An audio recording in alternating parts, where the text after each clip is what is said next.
Ladies and gentlemen, we're back. We have yet more tangents for you and your ears. That sounds dirty almost. I approve. Yes, so how have you been this week, Paul? Not terrible, getting back into the swing of things, which is nice. Yeah, same. Been really busy this weekend, so I haven't really... What have you been doing? Well, it was my dad's birthday yesterday, so that was cool. Right. So yesterday I was out all day with a friend of mine, and then pretty much got home, did stuff for RGT, and then went straight out again. Pretty much collapsed after that. It was a good day, but it was just very busy. All right. Well, sounds good for you. Anyway, so have you played anything this week? Thanks for asking how I've been, by the way. I did ask you. Well... That was the first thing I asked you. Oh, okay. Yeah, so I've been playing a little bit of Dark Souls. She's shaking her fist. Yeah, I'm waiting for it to come out on PC, which is almost here. A little bit of Quantum Break. Cool. And that's pretty much it. Thoughts so far on Quantum Break? I deliberately did not research the game before I played it because I knew it was one of those games where if you researched it, you were going to have these level of expectations that it probably... I mean, I'd looked at the odd gameplay video here and there, of course, but that was about it. And it's really weird because basically you get to make decisions throughout the game, a la Mass Effect. But the difference is, you know how in Mass Effect, for example, you can't see necessarily what the decision is going to cause. So, for example, let's say you decide to kill Bob. You don't know what killing Bob is going to necessarily do. You know that, that means it's going to be the violent approach, that a certain group are going to be pissed, but you don't know how that intrinsically is going to affect anything, right? Yeah. With this, you get to preview the events because the antagonist and protagonist can see basically the pathways of time. So you get to have like a synopsis of what's going to happen if you decide to go through route A, B, or what have you. So it's really kind of weird in that respect. Plus, as well, there's a freaking ridiculous amount of full motion video, like properly shot, and it's like it almost reminds me of a Fringe episode watching it. Oh, okay, that does sound pretty cool. Yeah, it's pretty awesome. I'm quite enjoying it, to be honest. It's not quite what I was expecting. There are some technical bugs in it, definitely, mostly with ragdoll physics, that type of stuff. But aside from that, it's pretty damn good. Sadly, I have not had any time to play anything this week, so sad face for me. Oh, well, that sucks for you. Yeah, I mean, you've been outside, so that's more than I've done. I've been outside. I mean, I did put us down for a PlayStation VR, so that's a thing that I did. Yeah, that's about it. I mean, I played like 20 minutes of Consuming Shadow. Holy shit, 20 minutes. I know. How did you manage that? I know, it's amazing. Yeah. Which I have talked about before in an old video, and it's good. It's good. So yeah, that's really the only thing I've played.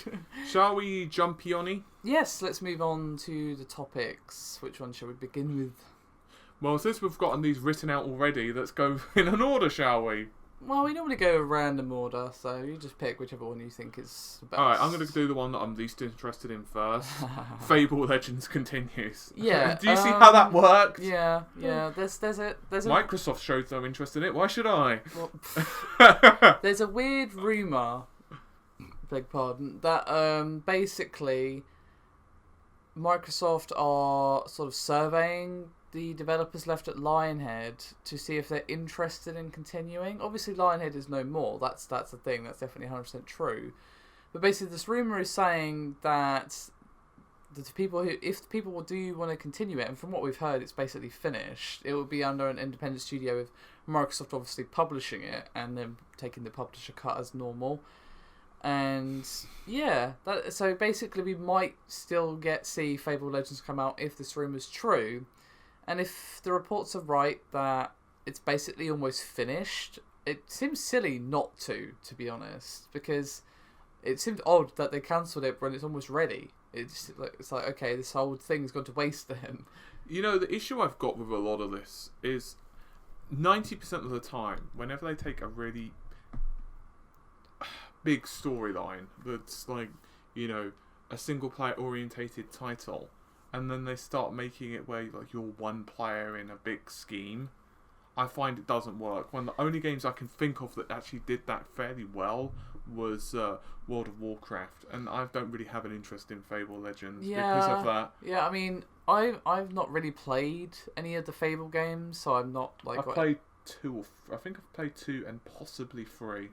Yeah, I've not played any, not for any real reason. I just never played them. Fable 1 is definitely well worth playing, and so I've not got that emotional attachment that a lot of people do, because obviously Lionhead are a legendary studio. So I think a lot of people, when Fable Legends was announced, were a bit like, oh, what about Fable 4? Basically. Yeah, that's basically how I thought things. But the thing is, it's like, there seems to be still a fair amount of interest in the game, and if it's almost finished anyway, I don't see the harm in finishing it and putting it out there. I mean, otherwise, you're like, you can put it out there and maybe not make much money, or you can not put it out there and definitely not make any money. The problem is, though, that I think the MMO/online genre is so full at the moment. It's not an MMO, though. Well, it's kind of... I think it's like a sort of asymmetrical style. Yeah, but that's the thing. You've got so many games that are doing styles like that at the moment. And yeah. There are. But... It's like, that's what I'm saying. Like MMO, online, whether it's bloody World of Warcraft, whether it's Destiny, whether it's bloody The Division, whether it's God knows what. Every single studio seems to be putting these things out.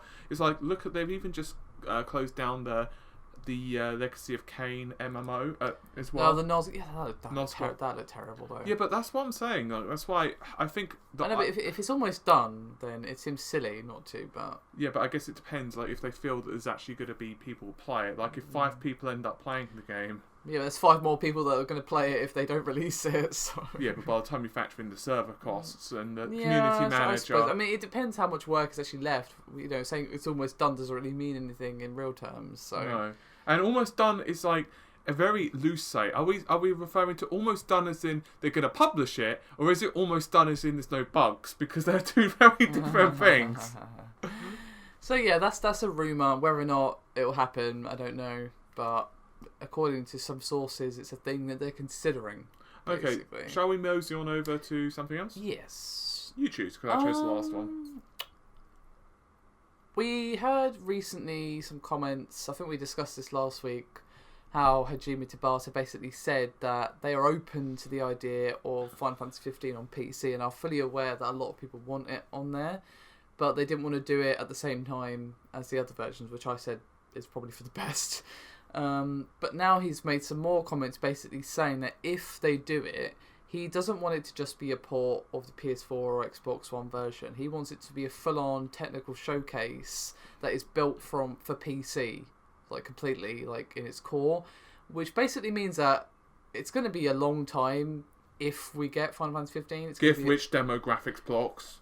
Yeah, I mean, it's going to take a long time if we get it, but it will be worth it because if what he said is true and that's what they want to do, that sounds like an awesome PC port or like PC version. I suppose. Yeah, that sounds amazing. I mean, yeah. I wouldn't mind waiting in that respect. I mean, if it looked even like a third as good as the bloody Witch demo, you remember the Witch demo? Yeah, I mean, I think the graphics are probably going to remain roughly the same. It's probably going to be more in terms of like the performance and stuff, because I haven't played it myself, but I've heard a lot of people say that the more recent demo for Final Fantasy 15 has a lot of problems with performance in terms of its frame rate. So pretty much like every AAA. Yeah, but like this doesn't even run smoothly at 30 apparently, is what I've heard, but I can't vouch for those claims. That's just what I keep seeing people saying.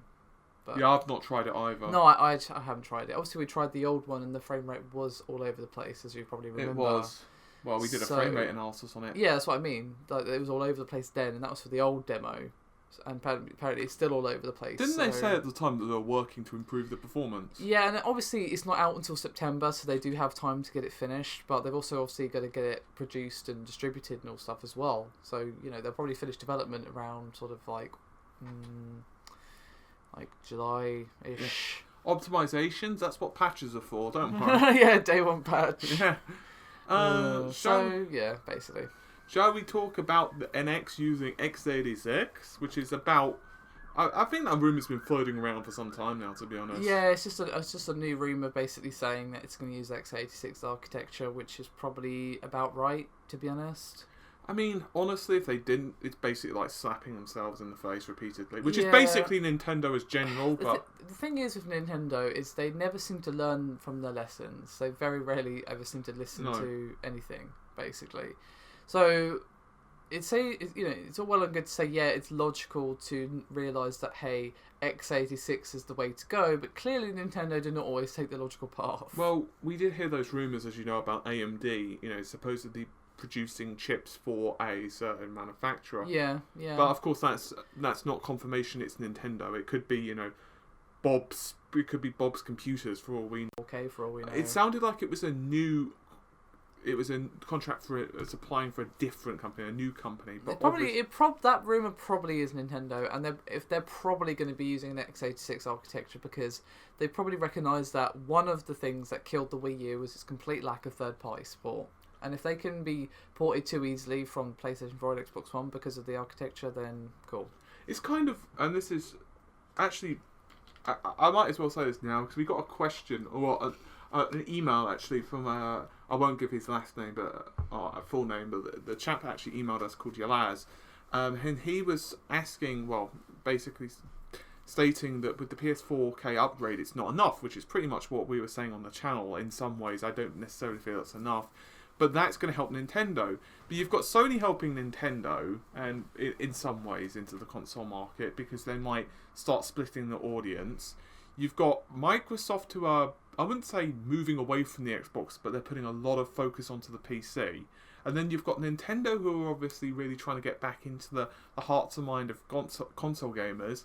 But then they're also stabbing themselves in the Achilles heel with every step with their YouTube policies and with their policies towards their own developers and God knows what else. So it's just a really weird situation. Yeah, Nintendo are a very strange company when in some ways they're actually quite forward thinking and in some ways they're really, really not.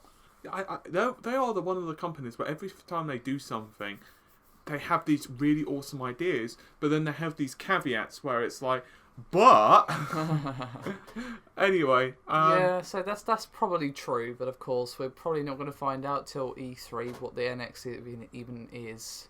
Yeah, it'll probably be like, just wait, it'll be like some upgrade to the Wii U's controller or something. Knowing Nintendo, and it'll be like like the.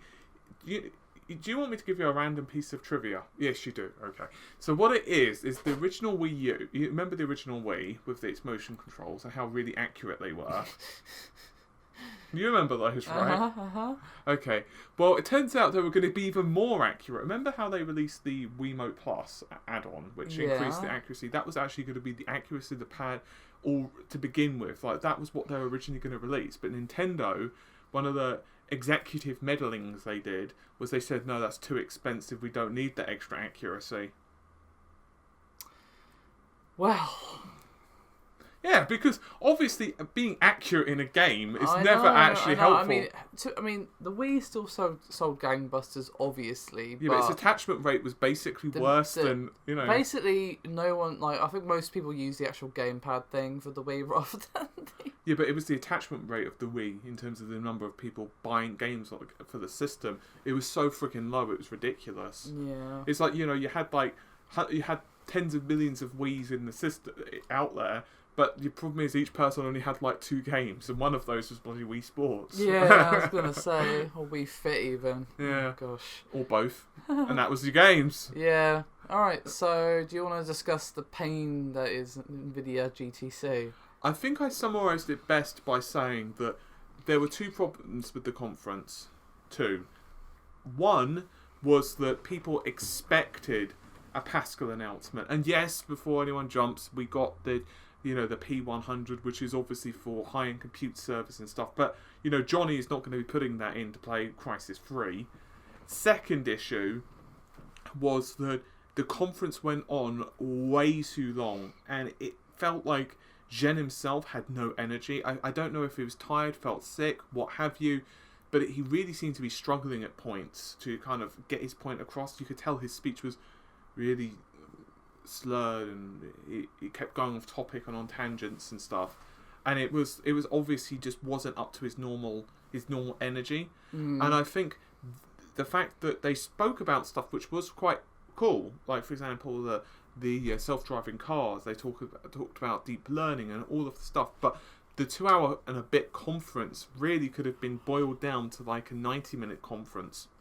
And I think it would have been better if they'd have kept it to about 90 minutes, cut some of the guff down a bit, and then they added just a little bit about Pascal for desktop. They don't have to say much, even if it was just, look, we're not quite ready to announce this yet. Here's what we're aiming for, but we're going to unveil more, hopefully, at Computex. I think that statement alone would have made people a lot happier. But as it was, they kept going on and on and on. And some of the topics were stuff they'd already talked about. And one thing that did piss off a lot of people is they kept on saying things like, we want to make the computing, whether it was for servers, whether it's gaming, we want to bring democracy to it. And I'm like, that word you're saying doesn't mean what you think it means. GameWorks is not democracy. Yeah, that doesn't really mean anything. No. It's like, for example, one of the comments that, and this is a slight paraphrase, but he said basically, we want to make it so that the same computer that you're playing, the same architecture that you're playing games on is going to be the same architecture that's in a server and is in the same architecture that's going to drive your car. I'm like, that is not democracy. That's parity, maybe? I would say it's, to be honest, it's ownership of the entire market. Yeah, I was going to say that's not what democracy means. No, that's not. I mean, to be fair to Nvidia, they have started to release stuff on open source, but I have a feeling that's more to do with the fact AMD have done that with GPU Open. Yeah, but I think that's more a response for what AMD have been doing. Yeah, but aside from that, I guess that means we can jump on to the last. Well, no, I just wanted to discuss one thing in kind of relation to it. Right, and what would that be then, may I ask? Yeah, I just want to say, I don't know if this is a thing just kind of related to PC gaming, but all of the points that you just said are pretty much what I was thinking for E3 last year with the PC gaming show, where it just went on for like 2.5 hours, I think, and there was no need for it to be that long. It could have all been squeezed down to an hour, maybe an hour and a half. Yeah. Because they just kept bringing on these people for interviews. They didn't have anything new to share. It was all stuff we'd already heard even before the conference or at the conference. It was all trailers we'd seen before. People going on and on and on. And I'm just like, oh my god. Yeah, you won't mind. It was physically painful last year. If it was a trailer, for example, of a game, like whatever that game is, and then you're going to say, hey, here are the PC-specific changes, and it was like a short trailer just illustrating the differences. Fine, but when you're literally just playing the trailer that people have seen 15 times over. I know, it was a lot of stuff we already knew, or stuff that was like, yeah, we can't talk about that yet. Like, they had the dude from No Man's Sky there, I can't remember his name, to be honest, and he literally had nothing new to say at that time, and it's just like, why are you here? Okay, I've got a question. Right, okay. About No Man's Sky. Uh-huh. And nothing more to say. Okay, so in all of the time that we've learnt about No Man's Sky, have we actually heard anything more to say about? Well, we finally learned like recently what the game actually is, so that's nice. Okay, go on. Well, no, just more about how like what the game actually is, like how it literally is based on exploration, what you can do on the planet, the point of the game. No, we actually know the point of the game now. And what's the point of the game? I can't remember off the top of my head. Go watch my video if you want to know. I can see it made a big impression on you. I can't remember. It was months ago. Okay, so not really much since then. Not as far as I know. Okay. So, yeah.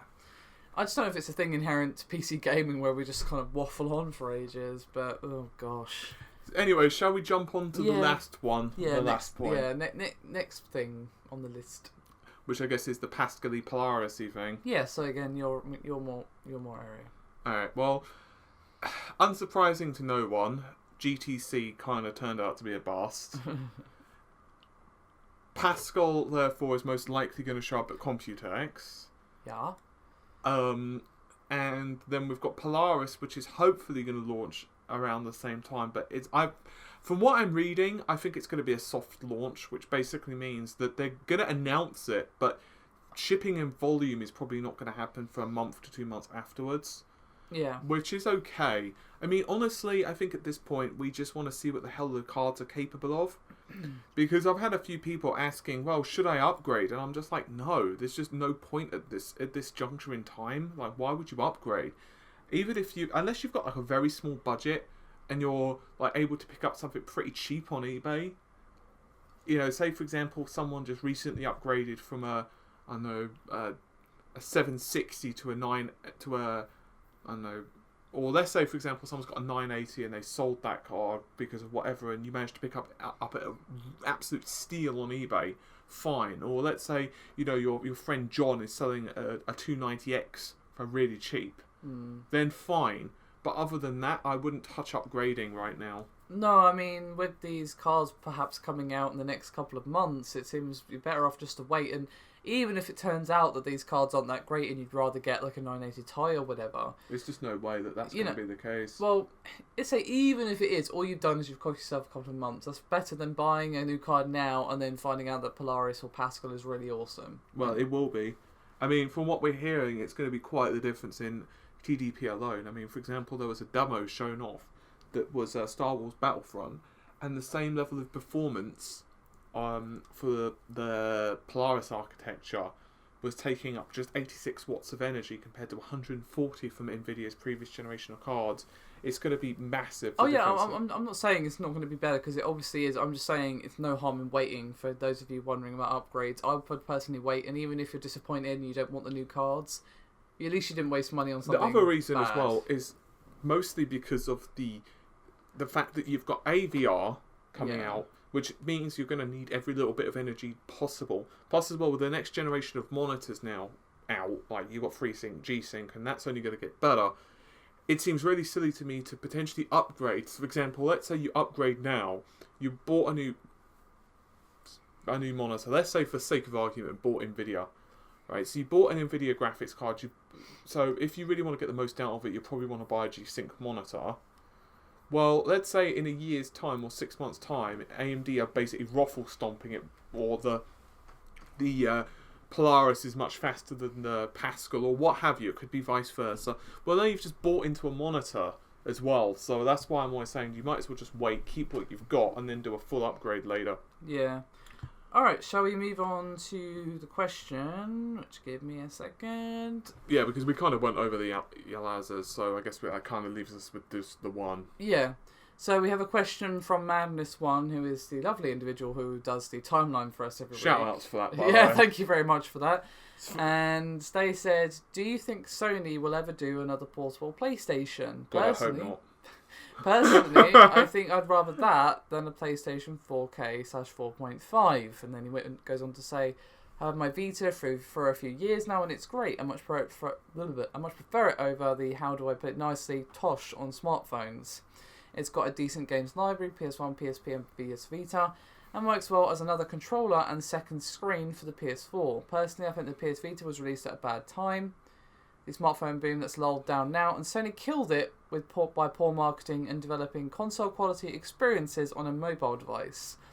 Given a second chance and released today, I think a new PSP would do rather well, given digital backwards compatibility with all the generations, integration, and its own PS4 integration, and its own portable games catalogue, of course. It's not likely, but I'd still like to see it happen. You know, if it was a different situation and Sony had any history of well supporting their mobile devices, I'd say yeah. But like, look how many devices even the you've had the Vita, which didn't do well, the PlayStation TV, which didn't do well, the bloody PlayStation Portable, it sold okay, but that's the problem. Yeah, the PSP is their most successful, and even that, it's like, yeah, it's alright. The problem is, Sony are basically like, oh, new thing. And I feel that a lot of the time, they just want to release the big games, the big franchises on their main console. And I'd completely agree that the Vita, as a system, is much better than a phone. Because I really hate phone gaming. I despise it. That's the sad thing. The Vita is actually a really nice device, but there's no games. It's basically a JRPG machine at the moment. Yeah, or you hack it and you play backwards compatibility. But that's the problem. It's like, Sony, I don't necessarily have faith in Sony's ability to support the system.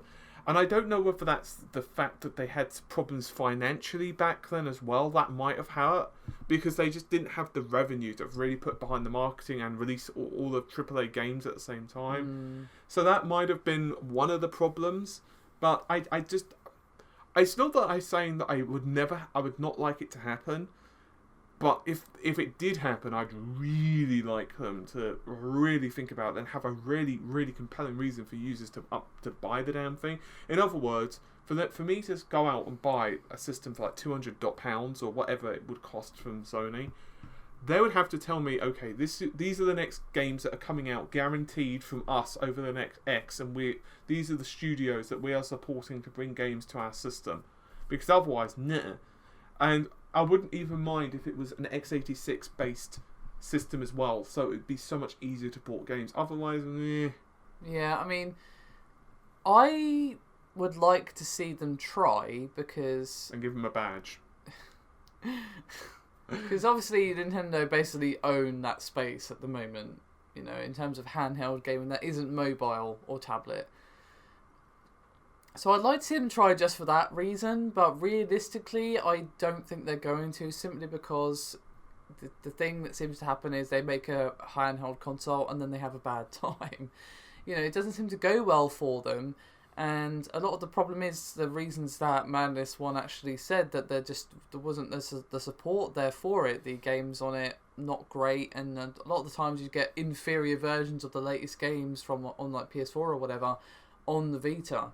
And the second screen functionality is cool, but the crossplay didn't even work how they said it would. You have to own both versions of the game in order to do that, which seems very silly. So if they didn't do all those things, then great. But to be honest, I think they just are not going to go there again, because I think all it's done for them up to this point is lose them money. And they're obviously only just starting now to make money with the PlayStation 4 and obviously PlayStation VR as well. They're probably going to be more focused on the PlayStation VR and supporting that rather than thinking about a new handheld. If they do it, it's probably going to be with the PlayStation 5. But even then, I don't know if they will. Alright, well, I think that's pretty much it. Yeah, I don't think there's anything else to discuss unless you've had any revelations in the last couple of minutes. Always, but nothing I'm willing to share. Alright, well, that's us done for this week, I guess. Thank you very much for listening, as always. And any they questions? might have been watching this is audio only on the screen. Listen to our lovely voices screen. Yeah, they might be, it's possible, but I doubt it. Anyway, so if you know someone's got to comment on it, just to prove them all to wrong. Yes, please do. Anyway, any questions you have for us, do throw us a message either on social media in the comments or at contact@RedGamingTech if you don't have social media. And we'll see you next week. Pretty much. Bye. Pretty much.